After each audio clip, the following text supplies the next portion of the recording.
Hello বন্ধুরা, কেমন আছো তোমরা সবাই? শীতের দিন এসে গেছে আর বাপের বাড়ি এসেছি, তার মানে এই পিঠে খাওয়া। এই দেখো আমরা পিঠে বানাচ্ছি, কত মানুষ সবাই মিলে। দেখো আমার মেয়েরা বানাচ্ছে, সবাই মিলে পিঠে বানাচ্ছে। দেখো পিঠে কাটছে সব।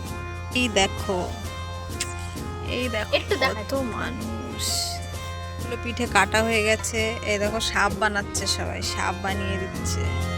এই দেখো আমার বড় মেয়ে, ছোট মেয়ে, ওই দেখো আমার বুনু, ওর বুনু কটা বানিয়েছে, কেটেছে কটা দেখি। এই দেখো ভালোই কেটেছে না? দেখো তো। এই দেখো আমার ছোট মেয়েও বলছে ও কেটেছে, এই দেখো ও কেটেছে, ও কাটতে পারে। কিন্তু আমার বড় মেয়ে কাটতে পারে না, ও সাপ বানাচ্ছে বসে বসে। আর ওইদিকে আরেকজন আছে, কিন্তু দেখানো যাবে না। এই দেখো আমি কাটছি পিঠে। কে কে পিঠে খেতে ভালোবাসো চলে আসো। আমরা সবাই মিলে পিঠে বানাতে বসে গেছি। শীতের দিনে পিঠেই ভালো লাগে।